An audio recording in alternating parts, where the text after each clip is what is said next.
Bon, bonjour, on est ici à Castelnau-Magnoac. Alors on est à la limite du Gers, de la Bigorre, on n'est pas très loin de la Haute-Garonne. Et ici ça s'appelle le domaine de Bartas.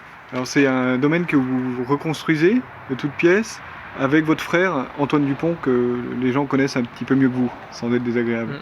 C'est ça, quel est le projet ici?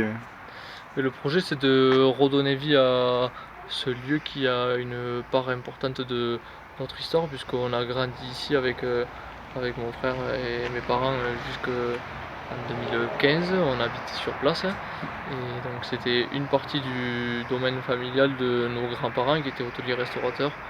On est la 6e génération avec mon frère. Et l'idée, c'était de redonner vie à ce lieu et de recréer un peu une activité qui était déjà présente auparavant, c'est-à-dire une activité de mariage, mais également d'hébergement, avec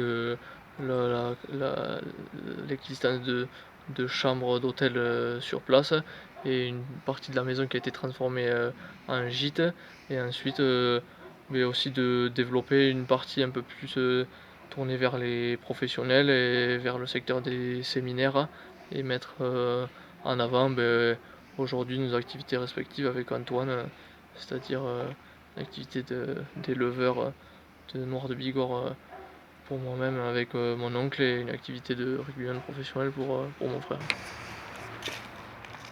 Donc cette partie du domaine, c'est la maison où vous avez grandi avec Antoine. C'est le futur gîte. Il y aura 5 chambres. Alors, la question que je voulais vous poser, moi, c'était Antoine. Aujourd'hui, il est rugbyman professionnel, il joue au Stade Toulousain en équipe de France. Il s'investit quand même dans ce projet. Et comment on fait pour être à la fois rugbyman professionnel et porter un projet d'hôtel, restaurant, séminaire? Et je suis d'accord avec vous que ça peut paraître étonnant. Après, l'investissement, il n'est pas toujours il se représente pas forcément en termes de présence humaine sur place, puisqu'il a évidemment un planning chargé et sur l'année et pas forcément flexible. Mais la présence, elle se fait à travers son implication dans le développement du projet. Aujourd'hui, il y a quand même une charge administrative dans une création d'entreprise qui est assez lourde, et donc c'est sur ce volet-là notamment qu'il s'implique le plus, et où on est amené à rencontrer beaucoup de professionnels et qui nous permettent aussi de parfois travailler à distance et pas forcément être sur place. Donc moi je suis plus souvent présent là pour l'avancée des travaux, notamment depuis plusieurs mois, et en termes de rendez-vous, en termes de suivi, en termes d'échange de mails notamment, puisqu'on prépare toutes les futures réservations aussi. Antoine est aussi également présent, et on mène vraiment ce projet en parallèle, et on met nos forces en commun, quoi. Jusqu'à organiser des rendez-vous de travail à Toulouse, chez Antoine. Oui, ben, moi ça me paraît pas étonnant, on en a discuté tout à l'heure, mais c'est vrai que l'idée, c'est de souvent pouvoir associer nos emplois du temps et trouver des créneaux en commun.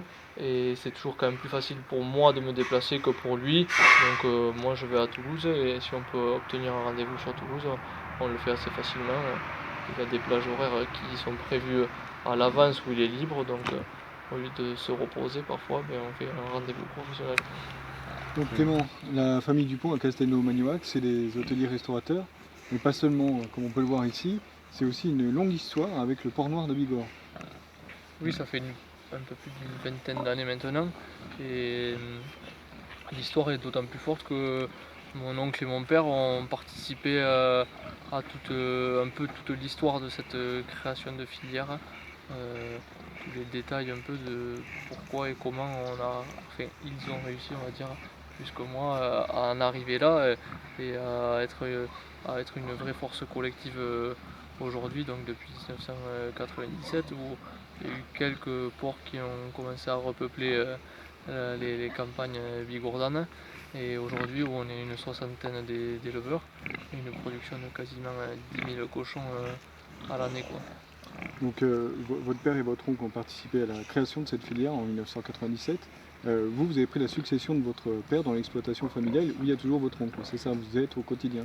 Oui, tout à fait. Donc depuis 6 ans maintenant, je travaille avec mon oncle. Ça se passe très bien. On a une très bonne entente familiale aussi, un cercle proche soudé. Donc travailler en famille, on connaît ça, on apprécie surtout, et du coup ça fait une de nos forces, et on arrive,